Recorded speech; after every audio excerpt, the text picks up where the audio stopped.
안녕하세요. 사연을 부탁해입니다. 오늘의 사연을 소개하겠습니다. 어느 날 퇴근해서 들어온 남편이 걱정 섞인 표정으로 입을 뗐습니다. 여보, 내일 에버랜드 가기로 했잖아. 그렇잖아도 승우가 거기 갈 생각으로 내내 들떠 있다가 잠들었어. 라는 말에 남편 표정이 일순간 어두워지는 것이 느껴졌습니다. 뭐야, 당신 설마 내일 에버랜드 못 가는 거야?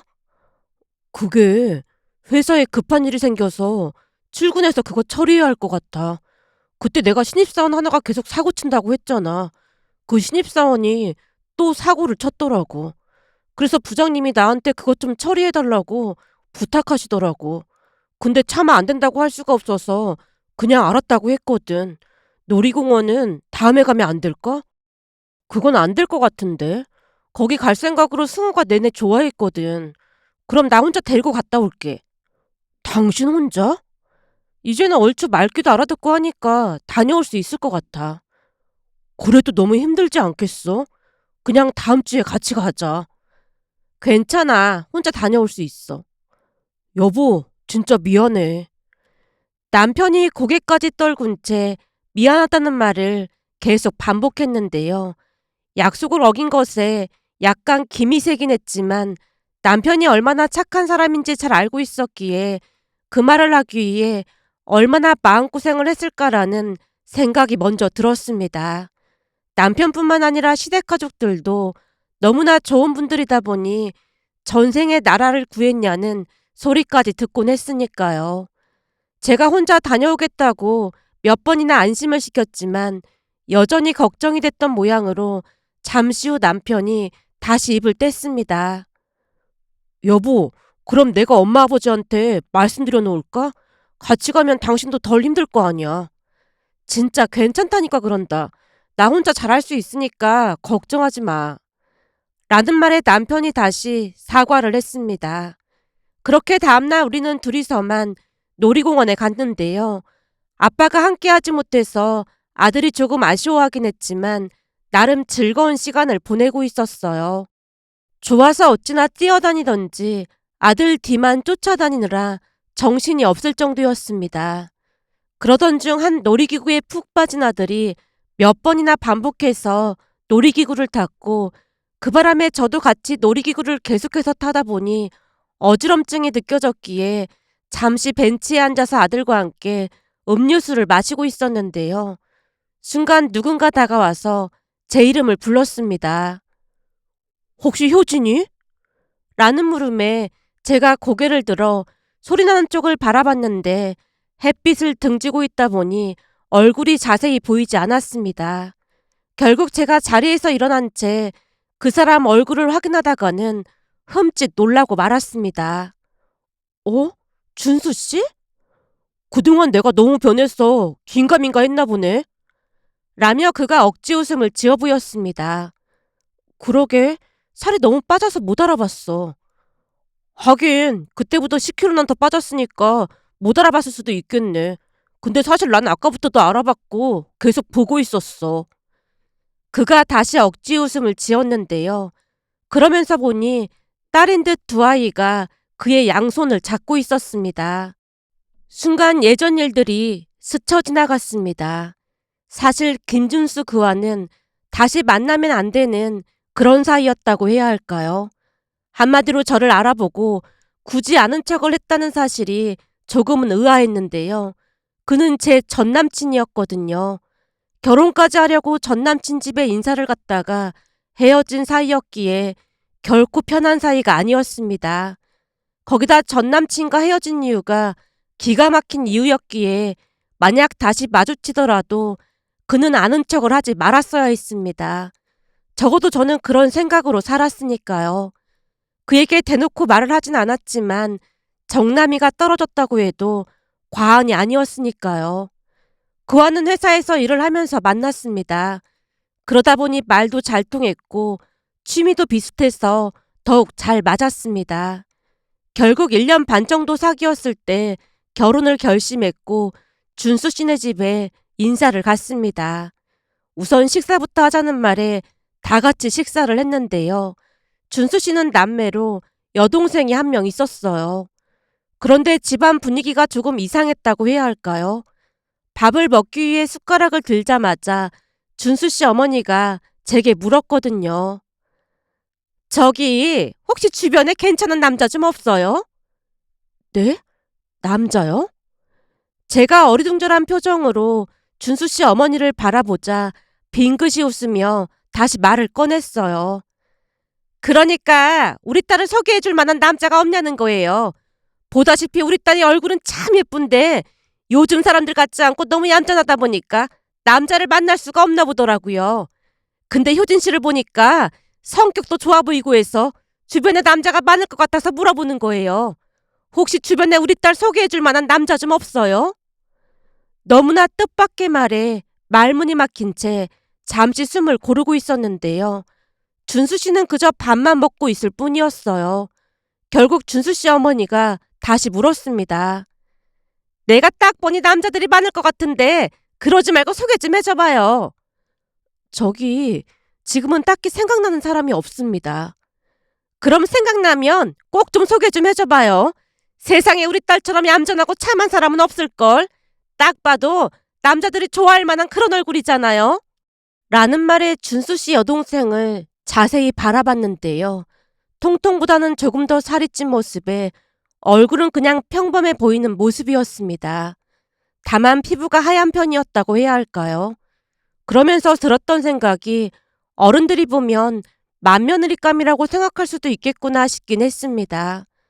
그 뒤에도 준수 씨 어머니는 계속해서 당신 딸 자랑을 하면서 남자를 소개해달라는 말만을 할 뿐이었습니다.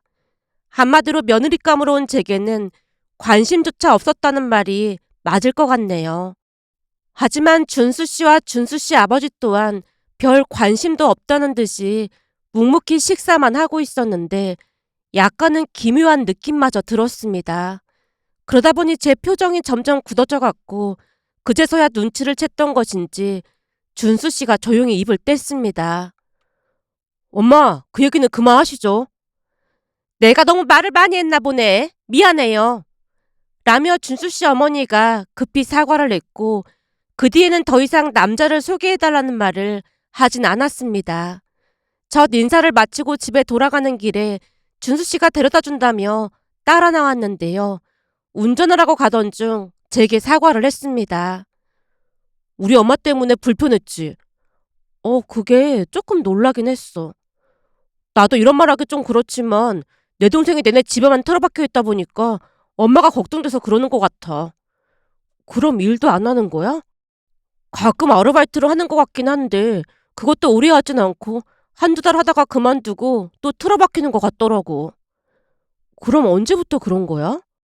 글쎄, 대학 졸업하고 한동안은 회사를 다녔던 것 같은데 회사에서 남자를 만났거든? 근데 그 남자가 양다리를 걸쳤었다나 봐. 그 충격으로 저렇게 집에만 틀어박혀 있더라고. 양다리? 그럼 충격을 받긴 했겠네. 당연히 충격을 받긴 했겠지. 근데 그때가 벌써 몇 년 전 일이거든? 근데 이제는 좀 나아져야 하는데 저러고 있으니까 엄마 걱정이 이만저만이 아니지 뭐. 자식은 평생 애물단지라는 말도 있잖아. 우리 엄마한테 내 동생이 그런 것 같아. 암튼 오늘 엄마 때문에 기분 나빴다면 내가 대신 사과할게. 엄마가 동생 때문에 스트레스를 많이 받다 보니까 그런 것 같아. 거기다 효진이 너는 성격도 좋은 것 같아 보이니까 왠지 더 부럽고 그랬던 게 아닌가 싶기도 하고 말이야. 라며 준수 씨가 대신 사과를 하는 모습에 저도 대수롭지 않게 넘기고 말았는데요. 그때는 그냥 그럴 수도 있겠구나 싶은 생각이 들었거든요. 지금 생각해보면 아마도 준수 씨를 좋아하는 마음이 더 컸기에 그러지 않았나 싶네요. 한마디로 눈에 콩깍지가 제대로 씌었던 게 아닌가 싶었습니다. 그렇게 얼마 뒤 준수 씨도 우리 부모님께 인사를 드렸고 우리는 조금씩 결혼 준비를 하기 시작했어요. 그러던 어느 날은 엄마 생신이 다가왔고 퇴근해서 들어온 동생과 상의를 했습니다. 곧 엄마 생신인데 선물을 뭘로 할까? 그냥 현금 드리면 되는 거 아니야? 나도 그냥 돈으로 드릴까 했는데 저번에 보니까 이모가 미정이한테 선물 받았다고 막 자랑을 했다고 하더라고. 근데 엄마도 부러워하는 눈치더라니까. 그래? 그럼 우리도 선물 사러 갈까? 백화점에 가서 사면 되는 거 아니야? 그럼 이번 주 주말에 백화점에 같이 가자. 라며 동생과 약속을 했고 그 주 주말 동생과 함께 백화점에 가서 엄마 선물을 샀습니다. 이 정도면 엄마도 만족하시겠지? 우리 동생이 돈을 잘 벌어서 진짜 좋네. 그 정도는 충분히 해드릴 수 있는 걸 뭐. 그니깐 돈도 잘 벌고 얼굴도 잘생기고 성격도 좋은데 왜 여자친구를 못 사귀는지 몰라? 회사에 더 좋다는 사람 많지 않아? 관심 있어 하는 직원은 있는데 내 스타일이 아니야. 누나도 알다시피 난 내숭 떨거나 거짓말하는 사람은 딱 질색이거든. 여자들 중에 내숭 안 떠는 사람이 몇이나 되겠냐? 아무리 봐도 넌 눈이 너무 높은 것 같아. 전에 그 여자한테 대인 뒤로는 여자 보기를 돌같이 하고 있잖아. 하긴 그때 네가 인생의 쓴맛을 제대로 보긴 했지. 말도 마. 그 여자가 했던 말 80%가 다 거짓이었어. 그러니 내가 여자들을 믿을 수 있겠어? 진짜 신중하게 만날 생각이야. 동생의 표정이 돌연 싸늘하게 굳어졌습니다. 그 모습을 보며 괜한 말을 했다는 생각이 들어 제가 급히 말을 돌렸어요. 배고픈데 어디 가서 밥이나 먹자. 저번에 여기 백화점 식당 가갔더니 거기 쌀국수 먹을만 하더라고. 나도 쌀국수 좋아. 동생과 함께 밥을 먹기 위해 식당가로 이동 중이었는데요. 정말 우연찮게도 식당가로 이동하던 중 준수 씨 어머니와 동생을 만났습니다. 순간 그들이 우리 앞으로 성큼성큼 다가왔고 제가 급히 인사를 했어요. 안녕하세요. 세상에나 이런 우연이 어딨다니? 네가 여긴 웬일이니? 뭘 살 게 있어서요. 그래? 라고 묻던 준수 씨 어머니가 동생을 물끄러미 바라봤습니다. 여기는 제 동생입니다. 도연아, 준수 씨 어머님이셔. 라는 말에 동생이 급히 허리 숙여 인사를 했는데요. 준수 씨 어머니가 다시 말했습니다. 그럼 다 사고 가는 길이니? 아니요, 나온 김에 밥 먹고 갈까 해서요. 그래? 그럼 잘 됐네. 우리도 밥 먹으러 가던 중이었는데 같이 가는 건 어떨까? 같이요? 그게 제가 말끝을 흐렸는데요. 아무래도 동생이 많이 불편할 것 같았거든요. 그런 제 마음을 눈치챘던 것인지 준수 씨 어머니가 동생에게 물었어요. 저기 혹시 동생이 불편할까요? 네? 아닙니다. 같이 가시죠. 그렇지. 밥도 여럿이 먹으면 더 맛있잖아. 네. 동생이 멋쩍게 웃고 있었는데요. 혹시나 제게 피해가 가지 않을까 눈치를 보며 순수히 따라가는 모습이었어요. 결국 한 음식점에서 같이 식사를 했는데 자리에 앉자마자 준수 씨 어머니가 입을 뗐습니다. 이제 보니 남매가 다들 인물이 좋네. 누나도 예쁜 얼굴인데 동생이 더 잘생겼어. 이렇게 잘생긴 동생 있어서 좋겠다. 네, 아닙니다. 근데 혹시 만나는 사람 있어요? 그러니까 여자친구 있냐는 말이에요. 아니요, 여자친구 없습니다. 아니, 이렇게 얼굴이 잘생겼는데 여자친구가 왜 없어? 혹시 무슨 하자가 있는 건가? 준수 씨 어머니가 장난스레 웃고 있는 모습에 저도 모르게 인상을 쓰고 말았는데요. 그러니까 내 말은 이렇게 잘생긴 얼굴에 여자친구가 없다는 게 말이 안 된다는 그런 말인 거지. 그러니까 내 말 오해하지 마요. 네. 라며 동생이 어색한 미소를 지었습니다. 그런데 식사를 하는 내내 동생에게만 질문을 했고 급기야는 기가 막힌 질문까지 했습니다. 저기 여기는 우리 딸인데 참 한 게 참 예쁘죠? 네. 우리 딸이라서가 아니라 어디 내놓기 아깝다니까. 요즘 보면 천박한 사람들 천지인데 우리 딸은 세상이 얌전하고 착하다니까. 세상에 이런 신부감 찾기 힘들 거야. 준수 씨 어머니가 입을 가린 채 하하호호 웃고 있었고 준수 씨 동생은 수줍은 듯 얼굴을 붉히고 있었습니다. 그렇게 밥이 입으로 들어가는지 코로 들어가는지 알 수 없는 시간이 지나간 뒤 겨우 빠져나왔는데요. 동생에게 미안한 마음이 들어 사과를 했습니다. 진짜 미안해. 아니야, 괜찮아. 근데 누나는 괜찮은 거야? 괜찮냐니? 내가 볼 때는 조금 특이해 보이시는 것 같아서 그렇지. 네가 보기에도 조금 특이해 보이지? 조금이 아니라 많이 특이하신 것 같던데. 결혼은 신중하게 결정해야 하는 거니까 잘 생각해 보도록 해. 동생이 제법 어른스럽게 말을 했습니다. 동생 말을 들으며 이런저런 생각으로 머릿속이 복잡해졌기에 다음날 준수 씨를 만나자마자 있었던 일을 이야기했지만 준수 씨가 대수롭지 않다는 듯이 대답했습니다. 그때도 말했지만 걱정돼서 그러는 거니까 그냥 한 귀로 듣고 한 귀로 흘러버려. 그래도 만날 때마다 그러시는데 우리 결혼하고 나서도 그러실까봐 걱정이 돼서 그렇지. 난 좀 이해가 안 되는 게 우리 엄마가 그런 말 좀 한다고 해서 너한테 피해준 것도 없잖아. 근데 왜 그렇게 신경을 쓰는 거야? 그냥 듣고 흘러버리면 그만이잖아.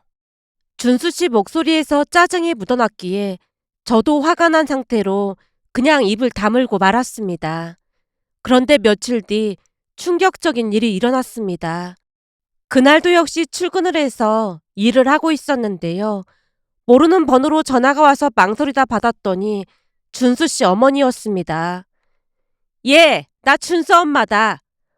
안녕하세요. 근데 제 전화번호는 어떻게 하신 거예요? 준수 씨 어머니가 전화를 할 것이라는 생각을 해본 적이 없었기에 많이 당황한 목소리로 말을 했는데요. 준수 씨 어머니가 불만스레 다시 말했어요. 어떻게 하긴 우리 준수한테 물어봤지. 근데 내가 전화한 게 반갑지 않은 모양이구나. 그게 아니라 너무 갑작스러워서요. 갑작스럽긴 뭐가 갑작스러워. 결혼하면 이제 가족이 될 건데. 그나저나 너 오늘 저녁에 시간 좀 낼 수 있겠니? 오늘 저녁에요? 그래, 내가 회사 근처로 갈 테니까 잠깐 만날 수 있을까? 라며 준수 씨 어머니가 회사 근처로 오겠다는 말을 하고 전화를 끊었습니다. 그리고 잠시 후 회사 근처 카페에서 준수 씨 어머니를 만났는데요. 음료수를 마시던 준수 씨 어머니가 충격적인 말을 꺼냈습니다. 저기 다른 게 아니고 내 말 기분 나쁘게 듣지 말고 잘 들어봐라. 그때도 말했지만 넌 얼굴도 예쁘고 성격도 좋아서 남자들이 참 좋아할 간상이잖니. 네? 그게 무슨 말씀이세요? 준수 씨 어머니 말을 선뜻 이해하지 못한 채 제가 빤히 바라봤는데요. 준수 씨 어머니가 본론을 꺼냈습니다. 그래서 말인데 내가 아무리 생각해봐도 너랑 우리 아들은 어울리지가 않는 것 같아. 네가 잘 몰라서 그러는 것 같은데 우리 준수가 살갑지도 않고 그래서 영 멋대가리가 없거든. 결혼하면 참 재미가 없을 거야. 그러니 너한테도 좋을 게 하나 없을 거란 말이다. 너 정도면 좋은 남자 만날 수 있는데 굳이 우리 준수랑 결혼할 필요가 뭐가 있겠니? 지 아버지를 꼭 닮아서 말이 없어도 그렇게 없다니까. 네가 그런 사람이랑 안 살아봐서 그렇지 살아보면 한 달도 안 돼서 정 떨어질걸? 글쎄요. 저랑 있을 때는 말도 잘하고 해서 불편한 게 없었는데요. 지금이야 연애하니까 그런 거지. 결혼해봐라. 바로 돌변할걸. 그러니까 얼른 헤어지고 다른 사람 만날 생각해. 내가 말이야. 널 생각해서 하는 말이야. 준수 씨 어머니가 계속해서 헤어지라고 강요를 하는 모습에 잠시 넋이 나간 채 앉아 있었는데요. 곧 또다시 충격적인 말을 꺼냈습니다. 니들은 헤어지면 금방 좋은 사람 만날 수 있을 거다. 그리고 말이야. 사실은 그날 백화점에서 네 동생 만났잖니? 우리 딸이 네 동생 만난 뒤로 상사병에 걸렸다지 뭐니? 그래서 지금 밥도 못 먹고 소개해달라고 알아두었잖니? 네? 그게 무슨 말씀이세요? 순간 잘못 들었나 싶은 생각이 들어 제가 눈을 동그랗게 뜨고 물었는데요. 그러니까 네 동생은 우리 딸한테 소개해달라는 말인 거잖니. 너도 봐서 알겠지만 세상에 우리 딸처럼 참한 사람이 어디 있겠니? 집안에 사람이 잘 들어와야 하는데 너도 올케가 잘 들어오면 좋잖아. 그러니까 네 동생 좀 소개해다오. 그러니까 준수 씨랑 저는 헤어지고 그쪽 딸이랑 제 동생 소개팅을 해주라는 거예요? 뭐? 그쪽이라니? 너 말이 좀 심한 거 아니니? 왜요? 준수 씨랑 헤어지면 그쪽이랑은 아무 사이도 아닌데 제가 왜 그래야 하는 거죠? 말도 안 되는 소리를 아무렇지도 않게 하는 모습에 저도 모르게 헛웃음마저 새어나왔습니다. 하지만 그 사람이 계속해서 헛소리를 했어요. 아무 사이가 아니긴 왜 아무 사이가 아니야. 우리 딸이랑 네 동생이 결혼하면 사돈지간이 되는 건데. 더 이상 듣고 싶지 않으니까 저는 이만 가볼게요. 잠깐만. 네가 기분 나쁜 건 알겠지만 내가 오죽하면 이러겠니? 우리 딸이 집안에만 틀어박혀서 누구 좋다는 말도 못하고 그랬거든. 근데 네 동생을 보고 한눈에 반해서 계속 꿈에도 나고 그런다고 하잖니. 지금 밥도 안 먹고 내내 누워만 있는데 사람 하나 살린다고 생각하고 네가 좀 도와주면 안 되겠니? 너야 성격도 좋고 얼굴도 예쁜데 굳이 우리 준수 만날 필요 없잖아. 그치만 우리 딸은 이럴 기회가 많지 않거든. 라는 말에 학을 띠고 말았습니다. 결국 큰 충격을 받은 채 그곳을 나왔습니다. 그리고는 준수 씨에게 전화를 해서 한껏 쏘아붙인 뒤 이별을 통보했어요. 뭐? 갑자기 이게 무슨 말이야? 오늘 니네 엄마가 나한테 무슨 소리를 했는지 알기나 해? 나 완전 소름 끼치니까 앞으로 회사에서 만나도 아는 척도 하지 마. 그니까 내가 알아듣게 말을 해야 이해를 할 거 아니야. 됐고, 내가 지금 녹음 파일 하나 보낼 테니까 들어보기나 해. 니네 엄마랑 대화할 때 녹음된 거니까 들어보고 다시는 나한테 연락하지 마. 제가 잔뜩 성이 난 목소리로 말하고는 전화를 끊었습니다. 그 뒤 전남친이 몇 번이나 사과를 해왔지만 이미 정남이가 떨어질 대로 떨어졌던지라 끔찍하기만 했기에 또다시 연락을 하면 스토킹으로 경찰에 신고하겠다는 말까지 하고 말았습니다. 다행히 그 말이 통하긴 했던 모양으로 얼마 뒤 전남친은 회사까지 그만둔 채 연락이 끊겼어요. 그런데 그날 놀이동산에서 전남친을 만나게 될 줄 누가 알았겠습니까? 잠시 지나간 일을 회상하고 있던 사이 전남친이 다시 입을 뗐어요. 그때 우리 엄마가 실수한 거 다시 한번 사과할게. 아니야, 이미 지나간 일이고 난 이미 다 잊었어.